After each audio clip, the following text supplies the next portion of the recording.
നമ്മളിങ്ങനെ മജ്‌ലിസുന്നൂറിനും മഹ്ലറത്ത് ബദരിയക്കൊക്കെ പോയിട്ട് ഇങ്ങനെ തേടും.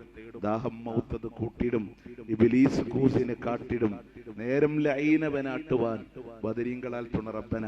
മരിക്കണ നേരത്ത് ഇബ്ലീസ് വെള്ളം കൊണ്ടുവരുമ്പോ ബദരീങ്കളുടെ കാവല് തരണേ പഠിച്ചോനെ.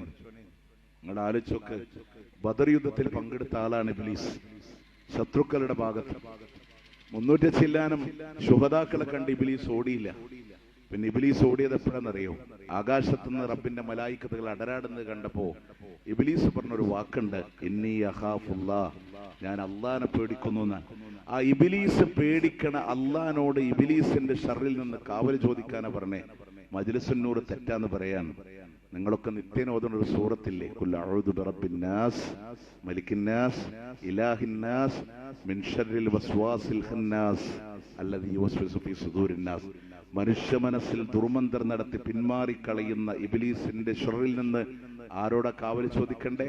ജനങ്ങളുടെ രക്ഷിതാവായ, ജനങ്ങളുടെ രാജാതിരാജനായ, ജനങ്ങളുടെ ആരാധ്യനായ അല്ലാഹ് നിന്നോട് ഞാൻ കാവല് ചോദിക്കുന്നു ഞാൻ.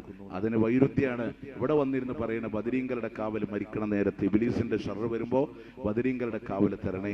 അല്ല പറഞ്ഞു അവൻ തന്ത്രം മെനയുമ്പോ ഇത്രയും വിശേഷണങ്ങളുള്ള അള്ളാനോട് കാവല് ചോദിക്കാൻ. അതുകൊണ്ട് പ്രിയമുള്ളവരെ, ആ ഖുർആനിന്റെ തണലിലൂടെ നമുക്ക് വേണ്ടി മറ്റുള്ളവരെ പിടിച്ചിട്ട് പോവാന്നൊക്കെ പറയലില്ലേ? ആയത്തിൽ കുറിച്ചൊക്കെ നമ്മളിങ്ങനെ ധാരാളോതും.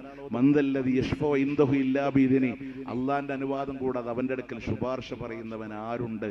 അല്ല ചോദിക്കാൻ. നിങ്ങൾ ആലോചിച്ചൊക്കെ, നമ്മൾ ഒരാളുടെ അടുത്തേക്ക് എപ്പോഴാ ശുപാർശ പോവാ? അള്ളാന്റെ അടുക്കല് എനിക്ക് വേണ്ടി റെക്കമെൻഡ് ചെയ്യാനാണ് ഞാൻ മഹാന്മാരെ വിളിക്കണമെന്നൊക്കെ പറയുന്ന ആൾക്കാരില്ലേ?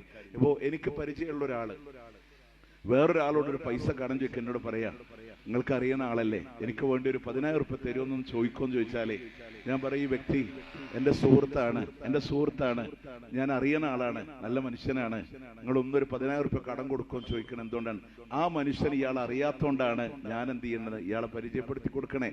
അള്ളാന്റെ അടുക്കൽ പോയി റെക്കമെൻഡ് പറയാൻ അല്ല അറിയാത്ത ആരുണ്ടോ? അതുകൊണ്ടാണ് അല്ല പറഞ്ഞ യഅലമു മാ ബൈന ഐദീഹിം വമാ ഖൽഫഹും, അവരുടെ മുമ്പിലുള്ളതും പുറകിലുള്ളതും ഒക്കെ എനിക്കറിയാം. അതുകൊണ്ട് ആ പടച്ചോന്റെ അടുത്തേക്ക് നിങ്ങളെ റെക്കമെൻഡ് ആയിട്ട് പോകണ്ട. പ്രിയമുള്ളവരെ, എത്ര സുതാര്യമായ സുവ്യക്തമായ വിശുദ്ധ ഖുർആൻ.